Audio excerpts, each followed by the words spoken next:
या कोई भी रिकवरी एजेंट अगर आपको इस समय में परेशान कर रहा है, आपसे जबरन पैसे मांग रहा है, अगर आपके पास पैसे नहीं है, बदतमीजी कर रहा है, तो आरबीआई ने हिदायत दी है कि कोई भी विदाउट ऑथराइज्ड कोई भी पर्सन अगर आपसे जबरन ईएमआई मांग रहा है, पैसे नहीं है, तो आप उनको बता दीजिए। अगर बदतमीजी कर रहा है उसके बाद भी, तो आप rbi.org.in पे उनकी कंप्लेन कर सकते हो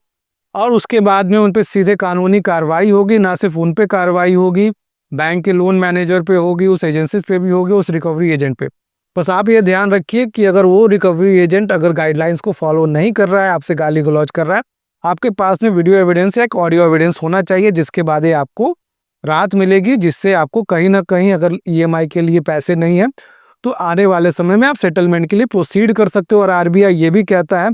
कि आपके पास 6 महीने का टाइम होता है, आप उसको वेरीफाई कीजिए। वेरीफाई करने के बाद में अगर कस्टमर नहीं है तो सबसे पहला काम अभी कीजिए दिवाली के टाइम पे, और इस जो मंथ चल रहा है, सेटलमेंट मंथ चल रहा है, उनको सेटलमेंट ऑफर कीजिए, कॉम्प्रोमाइज सेटलमेंट ऑफर कीजिए। कॉम्प्रोमाइज सेटलमेंट को अगर हम साधारण शब्दों में अगर आपको हम समझाएं, कॉम्प्रोमाइज सेटलमेंट उसको बोलते हैं जाके ना सिर्फ आपके इंटरेस्ट को छोड़ा जाता है, आपके एडिशनल चार्जेस को छोड़ा जाता है, यहाँ तक कि प्रिंसिपल में भी से बहुत बड़ा हिस्सा माफ कर दिया जाता है। एग्जाम्पल के तौर पे अगर हम आपको समझाएं कि मान लीजिए किसी व्यक्ति ने 1 लाख रुपए का लोन लिया हुआ है,